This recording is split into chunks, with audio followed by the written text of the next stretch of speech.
सत श्री अकाल स्टूडेंट्स। अज आप करांगे क्लास 11वीं का लैसन नंबर 5।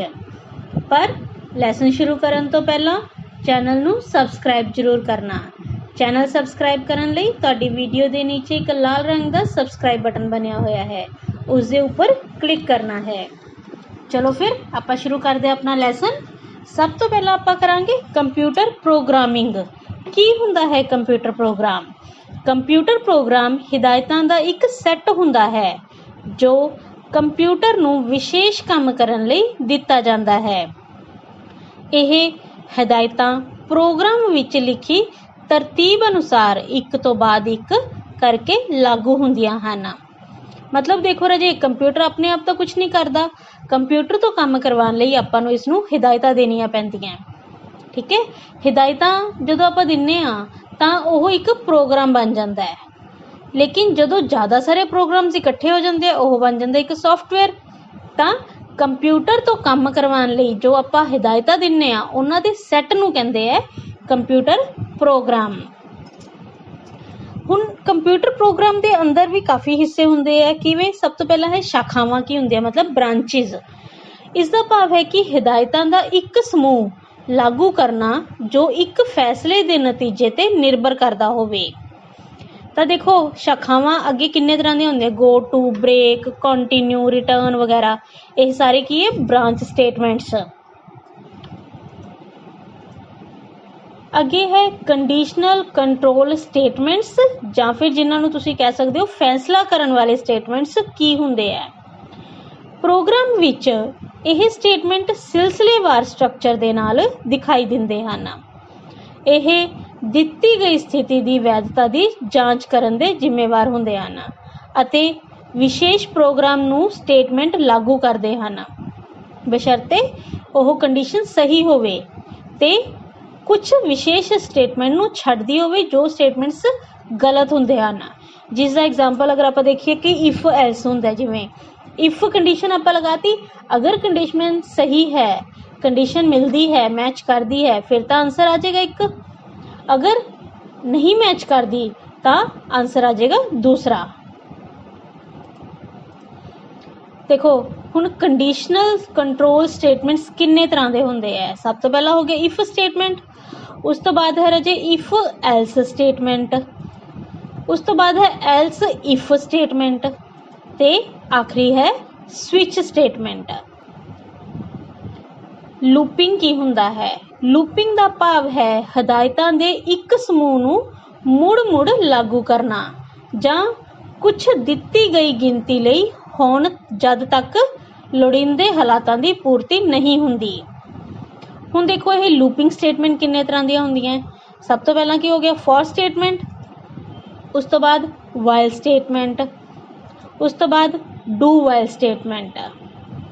ठीक है, देखो लूपिंग की हुंदा राजे, जिवें एक टायर हुंदा है ना, टायर गोल घूमदा है जद तक आपां कोई पॉइंट ना लगा दिए एंडिंग का, अदरवाइज अगर पॉइंट ना लगाइए एंडिंग का घूमता रहेगा। एवें ही लूप है, आपां उसकी स्टार्टिंग पोजीशन दिन्ने आ ते एंड पोजीशन दे दिन्ने आ तां ओह उस स्टार्टिंग ते एंड पोजीशन तक घूमता रहता है। अगे है जंपिंग। हुण जंपिंग की हुंदा है? जंपिंग तो भाव है एक पॉइंट तो दूजे पॉइंट उत्ते जां उप यूनिट उत्ते प्रोग्राम विच कंट्रोल की तब्दीली करना है। मतलब एक स्टेटमेंट दे जदों लागू होगी या फिर कंडीशन चेक होगी तो आप दूसरी स्टेटमेंट के ऊपर जंप करिए। इस दे की टाइप्स होंगे है? सब तो पहला ब्रेक स्टेटमेंट, कंटिन्यू स्टेटमेंट ते गो टू स्टेटमेंट।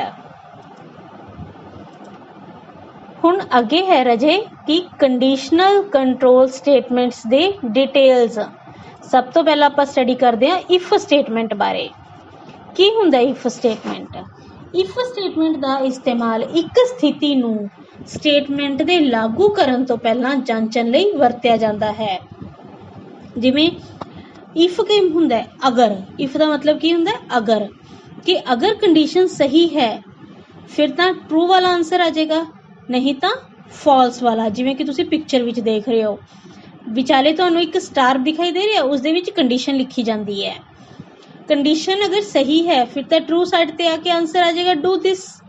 अगर कंडीशन नहीं सही ਤਾਂ किधर चला जाएगा कंट्रोल फॉल्स साइड ते आंसर की आ जाएगा डू दैट। अगे देखो इफ स्टेटमेंट दी एक्सप्रैशन की हुंदी है। सब तो पहला आपां की लिखता इफ, उस तो बाद कंडीशन लगाई, कंडीशन तो बाद स्टेटमेंट लिखियां, ठीक है। तो ऑब्वियसली हुण देखो कंडीशन चैक होएगी फिर ही स्टेटमेंट्स लागू होणगियां। दूसरी तरह दी है ऐसी पहली, अगे है दूसरी तरह दी की पहले इफ स्टेटमेंट लगाती उस तो बाद आपां स्टेटमेंट्स लिखतियां, ठीक है। जरूरी नहीं एक स्टेटमेंट होवे, तुसी कितनियां मर्जी स्टेटमेंट्स लागू कर सकते हो। अगे इसकी एग्जाम्पल है, देखो एग्जाम्पल विच की है, 3 वेरीएबल ले ले A B C int type दे, तीनों नू वैल्यू सेंड करती आपां 10 5 ते 10।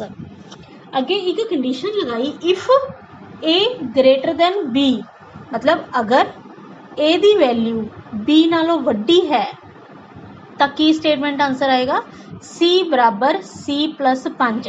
देखो ए दी वैल्यू कितनी है 10 ते बी दी वैल्यू कितनी है 5, ठीक है। तो 10 वड्डा है 5 तो कंडीशन सही होगी। तो अगली कंडीशन की है सी बराबर सी प्लस 5, तो सी दी वैल्यू कितनी है 10, 10 प्लस 5 15, तो चली गई सी दे विच, तो नीचे सी नू प्रिंट करवाता, तो पूरे प्रोग्राम का आंसर कितना आ गया 15। लेकिन अगर आप कंडीशन नू फॉल्स करना है, रॉन्ग करना है, तो सपोज आई ले लिए ए दी वैल्यू 5 ते बी दी वैल्यू 10, तब 5 वड्डा है 10 तो रॉन्ग हो गया ना। तो कंट्रोलर की करेगा स्टेटमेंट्स नू लागू करन दी बजाय प्रोग्राम विचों बाहर आ जाएगा। नेक्स्ट है if else statement. If else मतलब अगर कंडीशन सही है फिर तो एक चलेगी स्टेटमेंट, नहीं तो एल्स का मतलब की हुंदा राजे, नहीं तो दूसरी स्टेटमेंट चलेगी।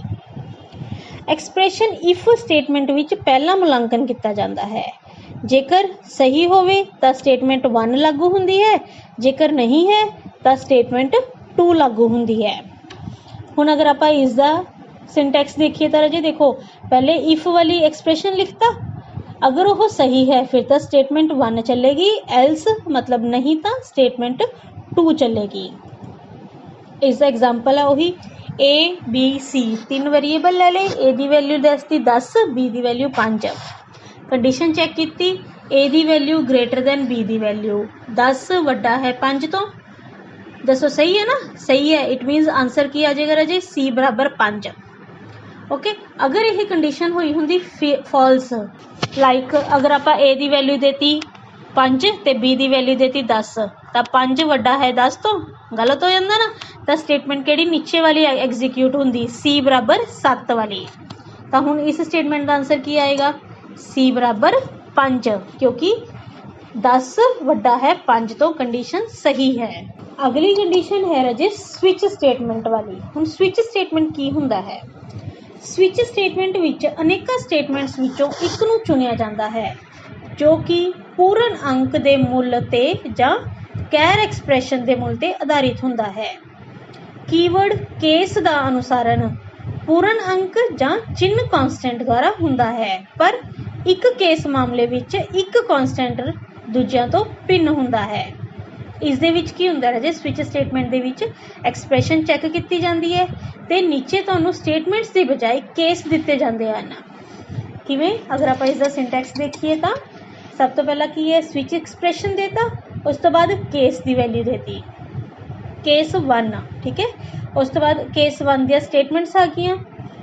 हुण अगर केस 1 नहीं चलता तो ब्रेक स्टेटमेंट देती केस 2 आ गया, फिर ब्रेक स्टेटमेंट देती केस 3। इस तरीके नाल आपां किन्ने मर्जी केसिस दे सकते हैं।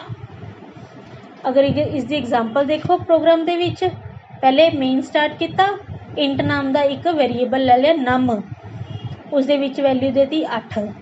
तो हुण स्विच स्टेटमेंट शुरू की, स्विच दे विच आपां देता नम, नम का कितनी वैल्यू सी 8, ठीक है। तो केस नाल उहनूं कंपेयर किया 8 ते 7 फर्क है ना, तो इत्थे की आ जाऊगा वैल्यू इज 7। सही है नहीं राजे, क्योंकि मैच ही नहीं किया। देखो नम 8 है लेकिन ये केस कितना दिता है 7, तो ब्रेक कर देगा, चलो नीचे आ जाएगा फिर केस 8। ये सही है ना, 8 ते 8 मैच कर गए, तो प्रिंट की कर देगा आंसर वैल्यू इज 8। ओके। अगर सुपोज ये भी ना मैच करता फिर केस 9 ते जांदा। अगर वो भी ना मैच करता, ठीक है, सुपोज आपां नम की वैल्यू देती 10, ओके, पहले नाल 7 नाल कंपेयर किया रॉन्ग, 8 नाल कंपेयर किया रॉन्ग, 9 नाल कंपेयर किया रॉन्ग, तीनों नाल रॉन्ग हो गया। जदों किसी भी केस नाल कंपेयर ना कर रहा होवे तां आंसर कित्थे चला जांदा है, डिफॉल्ट कोले, ताकि प्रिंट हो जांदा आउट ऑफ रेंज। समझ आ गया ना। अगली स्टेटमेंट है राजे ब्रेक स्टेटमेंट। ब्रेक की करता है, कई बारी एक लूप नूं लागू करते समय यह जरूरी हो जाता है कि लूप का कुछ भाग छड्डिया जावे अते लूप नूं जिन्नी जल्दी हो सके कुछ विशेष शर्तां वापरन तो हटाया जा सके, ते यह काम ब्रेक स्टेटमेंट की मदद नाल ही किया जाता है। Break statement do, for, while अते स्विच तो जल्दी बाहर निकाल दिंदी है। एक तरह का देखिए कि यह रजे प्रोग्राम तो ब्रेक कर दिंदी है, तुहाडा नाता तोड़ दिंदी है। इसकी एक्सप्रैशन की है, वही आपां देखते हैं जिहड़ी आपां पिछले स्विच विच लिखी सी, सेम है। हर केस तो बाद ब्रेक है, मतलब जिथे तुहाडे मैच कर गया उत्थे ही प्रोग्राम दे विच ब्रेक लग जाएगा। देखो इजी एग्जाम्पल मेन, हुण दो वेरीएबल ले ले नम ते आई, प्रिंट एफ की किता एंटर द वैल्यू बिलो 100, मतलब 100 तो छोटी कोई वैल्यू एंटर करो। स्कैन एफ कर लिया। हुण आपां फॉर लूप लगाया, आई दी वैल्यू आपां कित्थों तो स्टार्ट कर ली राजे 1 तो लैके लैस दैन 100 तक। उस तो बाद प्रिंट की करता आपां ने आई दी वैल्यू, मतलब 1 2 3 4 5 कित्थों तक 99 तक। लेकिन अगे एक कंडीशन लगाती, इफ आई बराबर बराबर नम, तो अगर आई दी वैल्यू नम दे बराबर है, आई दी वैल्यू देखो कदी तो 99 आऊगी, लेकिन आप नम की वैल्यू कितनी एंटर करांगे, सुपोज आप 99 ही एंटर करती तो दोनों मैच कर गए। उन्होंने कंडीशन चेक की कि अगर ये दोनों मैच करते उत्थे ही स्टॉप लग जाना है, उत्थे ही ब्रेक हो जाना है प्रोग्राम। अगर नहीं मैच करता तो रजे लूप बार बार चली जाएगा, लेकिन कभी तो मैच करेगा, दोनों इक्वल होंगे। जिथे इक्वल होए उत्थे ही ब्रेक स्टेटमेंट एग्जीक्यूट हो जाएगी तो प्रोग्राम का उत्थे ही स्टॉप हो जाएगा। अगली है कंटिन्यू स्टेटमेंट। हुण कंटिन्यू स्टेटमेंट की हुंदा है, लूपिंग विच लूप की बॉडी का एक भाग तो अलग होना जरूरी हुंदा है। अजिहा निरंतर स्टेटमेंट मतलब कंटिन्यू स्टेटमेंट राही किया जाता है। निरंतर स्टेटमेंट लूप के अगले दोहराव दे नाल जारी रहन का कारण बनता है। मतलब अगर आप एग्जाम्पल देखिए तो जिस जगह ते कंडीशन मिल जाती है, कंडीशन का आंसर सही आ जाता है, उस जगह ते कंट्रोल प्रोग्राम नू खत्म कर दिंदा है। लेकिन अगर कंडीशन नहीं सही आती तो की हुंदा रजे, पूरा प्रोग्राम का लूप जो है वह कंटिन्यू हुंदा रहिंदा है। किसकी हेल्प नाल? कंटिन्यू स्टेटमेंट की हेल्प नाल। हुण रजे देखो आप कंटिन्यू स्टेटमेंट की एग्जाम्पल देखिए तो सेम वही है जिवें पिछली आपां कीती सी, नम ते आई ले लिया, एक वैल्यू एंटर करवाती, ठीक है, फॉर लूप लगाया, 1 तो लैके नम तक चलाना है। आपां हुण 100 तक नहीं चलाना, जिन्नी वैल्यू आपां एंटर करवाई सी उदों तक चलावांगे। लेकिन एक अगे किहड़ा ऑपरेटर लगाता आपां, मॉडुलस वाला ऑपरेटर, कि अगर आई दी वैल्यू जो है वह 2 नाल डिवाइड होके अगर 0 आती है फिर तो आई दी वैल्यू प्रिंट हो जाएगी, नहीं तो कंटिन्यू, मतलब वह वापस लूप ते चला जाएगा तो कंटिन्यू चलता रहेगा। कंटिन्यू का मतलब की हुंदा राजे, एक प्रोग्राम नू चलाते रहना, ब्रेक ना करना, जदों तक आपां नू कंडीशन मैच नहीं हुंदी। बच्चों उम्मीद है तुहानू यह लैसन समझ आ गया होगा। बहुत ही छोटा लैसन सी, बहुत ही ईजी लैसन सी, सारियां स्टेटमेंट्स ही सी, ठीक है। जदों तुसीं इन्हां दा प्रोग्राम बना के देखोगे तो तुहानू ईजिली चंगी तरह समझ आ जाएगा। जेकर वीडियो चंगी लगी तो चैनल नू सबसक्राइब करना, वीडियो नू लाइक करना ते अपने फ्रेंड्स के नाल शेयर करना, ताकि तुहाडी तरह बाकी स्टूडेंट्स भी इस वीडियो का लाभ लै सकन। Thank you so much.